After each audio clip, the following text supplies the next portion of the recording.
Okay, our next guest is Brian. He's a firearms instructor with Change of Behavior here in California. After a career in the Navy, where he did a variety of things, including a stint on the Navy SEAL teams with their special operations, or naval special warfare units, the Navy SEAL teams, he went to teach people how to shoot right here in California. I have been interested in talking to an expert, like a true expert who has been trained at the highest levels, but has also put that training into action, about something that we don't really get to talk about a whole lot. I think it's something that's so simple that people don't really get deep into it. But the subject is foregrips, specifically on ARs, but foregrips on rifles in general. So Brian, talk to us about foregrips. So foregrips kind of people think they do a lot more than what they think they do, I think. But in my opinion, at least, I like having a foregrip on the front of the gun. A couple things it gives me is a little more control of the rifle, but more importantly, it gives me a lot of like non-dominant hand positioning of the rifle itself to move around. So for instance, like going to pistol transitions, moving the gun around in more like ergonomical fashion is why I prefer to have the grip on the front of the gun. And depending on how you place that and how you use it, because there are definitely ones out there. There are the vertical ones, the 45-degree ones. There's a couple different options out there that you can kind of go with, whatever's more comfortable for you. So the way I teach it, at least, and how I've always had a foregrip on my rifle, at least, and the way I teach it is the same distance I would have my pistol extended, whether I bend my arms or arms are straight, would be the same distance I'd put that foregrip on the front of the rifle, right? And then Oh, that's interesting. the So, position so of let me just interrupt you there. Okay, yeah. so you're saying if you want to know where, like on the gun, you should put the foregrip, how far out you should put the foregrip, then you should take Mhm. take your hand and extend it and figure out, okay, well, this is how far out a pistol would be, so this is where I'm going to put the foregrip. Right, and there's a little bit of a nuance there, but I don't shoot locked arms out. We shoot bent arms for the most part, elbows up kind of thing, because we find ourselves moving and shooting in cars, like all that kind of thing as well. And if you believe in being square behind the gun, which basically means you're square at the target at least with a pistol or a rifle, and that distance becomes pretty close to the same, right? So my support hand, where it is in the pistol, will be the same distance I would have the forward grip on the rifle, Interesting. because So I'm square. no one's ever informed me on where a foregrip should even go. You know what I mean? So that's interesting that you have a Right. formula or It just maximizes control. yeah.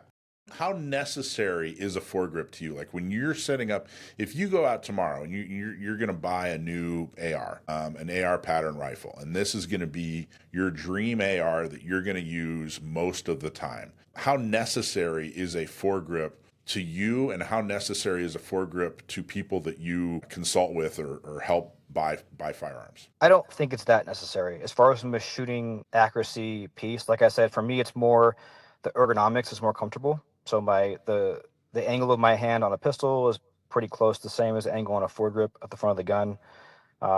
The ability to maneuver the gun around when I'm going to pistol, or just kind of like I said, the non-dominant control of with the hand and the firearm itself, like that's going to be a little more easy to handle. If you still run like thumb over bore, things like that, still going to be conducive for you. And then I think the thumb's in a better place as well to work like lasers and lights, right? If you have it on the top there.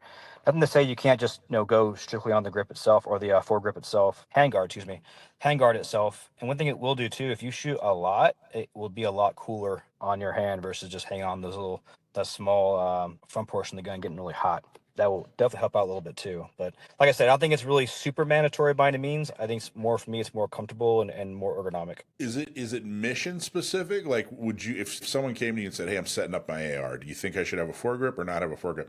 Would you explore like what's your AR going to be for? And are there certain Right. missions or certain activity? We don't. I'm a civilian. I go on missions, but are there certain Right. activities and things I do with an AR that you'd say, "Nah, I wouldn't put a foregrip on that," or "Yeah, you definitely need a foregrip there." So I'd say at least 90% of our guys would run a foregrip on the gun and utilizing like an AR type platform for what that's used for. Or if it was like some kind of SPR, right, actual scoped rifle, something like that, probably wouldn't be appropriate in most cases. Could definitely affect your ability to be able to rest that gun on barricades, things like that, potentially. But if I have a just an AR from a combative standpoint as far as CQB is concerned, so close quarter battle, if I'm worried about utilizing that gun as an actual bludgeoning tool versus just using it for bullets, right, that can be utilized in that sense too. And like I said, that would be a little more ergonomic as far as your hand placement goes on the rifle, as if you had no gun at all and you were just using your fists.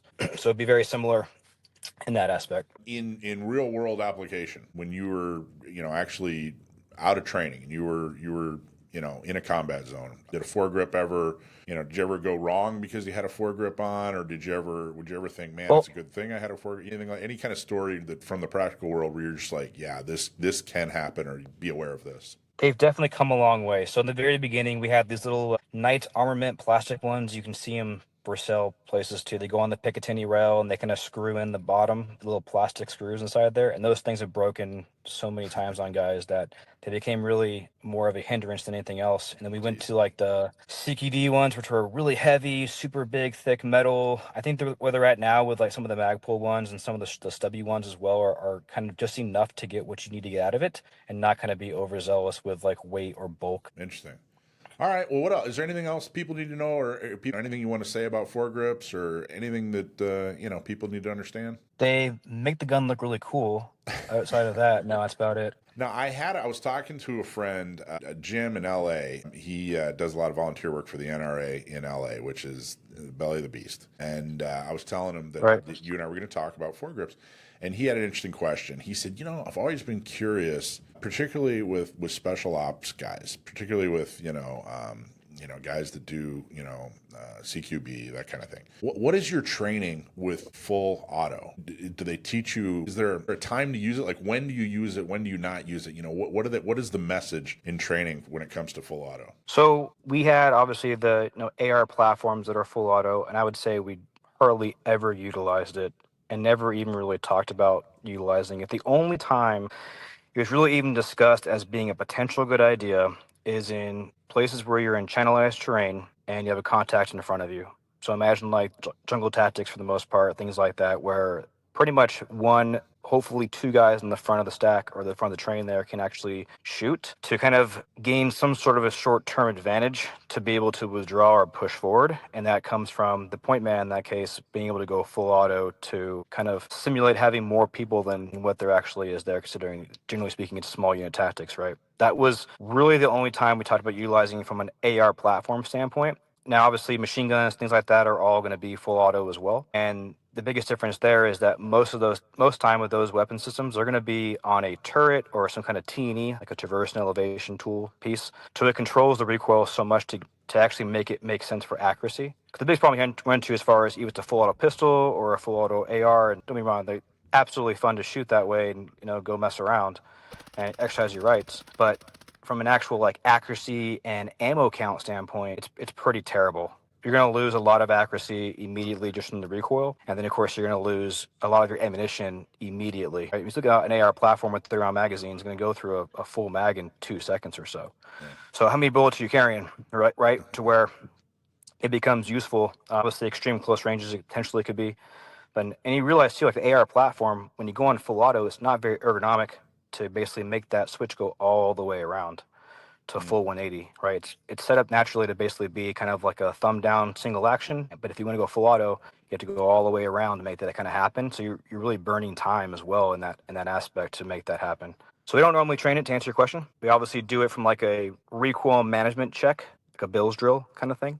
And people will say like, well, I shot a Bills drill on a 6-inch target at 5 yards. I'm like, okay, that's fine, but how often are you standing still shooting? So if you're running and gunning, moving around, and you're planning on being on full auto, like it works really well in a video game, but it's not going to work from an accuracy standpoint as well as like the ammo count you're actually carrying with you. So when you guys would go on a mission, it'd be semi-auto. What about 3-burst? Did you guys ever use 3-burst? Was that something that was useful?